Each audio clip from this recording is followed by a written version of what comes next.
ng bayan, maasahan anumang panahon. Magandang araw po sa ating lahat. Narito na ang update sa lagay ng panahon ngayong araw ng Sabado, October 5, 2024, araw ng mga guro o World Teachers Day. Para sa mga kaguruan natin dyan, Happy Teachers Day po sa inyong lahat. Dalawang weather systems pa rin ang nakakaapekto sa ating bansa. Una rito ang easterlies o ang mainit na hangin mula sa karagatang Pasipiko at nakakaapekto ito ngayon sa bahagi ng Northern at Central Luzon.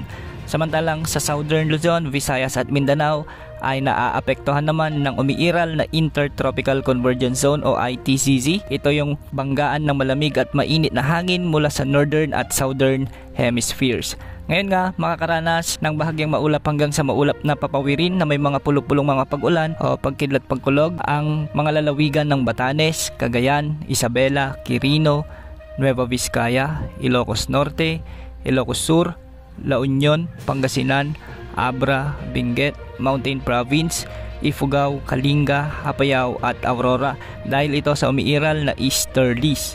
Hindi rin inaalis ang posibilidad ng mga biglang pagbaha o pagguho ng lupa, lalo na kung may mga malalakas na pag-ulan. Samantala dahil naman sa umiiral na Intertropical Convergence Zone, asahan din ang maulap na kalangitan na may mga kalat-kalat na pag-ulan sa bahagi ng Bicol Region at ang Northern Samar.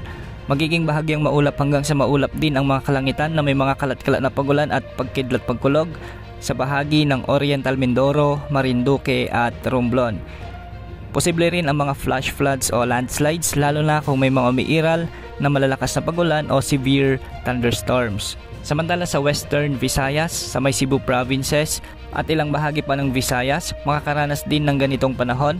Dulot pa rin ito ng umiiral na ITCZ at sa Mindanao, lalo na sa Zamboanga Peninsula, Northern Mindanao, Sorsogon, Caraga Region at Davao Region, makakaranas din ng maulap na kalangitan na may mga kalat-kalat na pag-ulan at pagkidlat pagkulog, dulot pa rin ng umiiral na Intertropical Convergence Zone. Samantalang sa Bangsamoro Region at sa Sulu Archipelago ay makakaranas din ng bahagyang maulap na kalangitan na kung minsan ay may mga isolated rain showers and thunderstorms.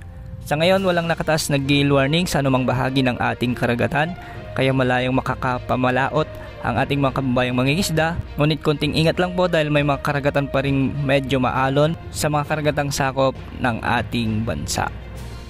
Yan ang update sa lagi ng panahon. Ito pong weather update ng bayan, maasahan anumang panahon.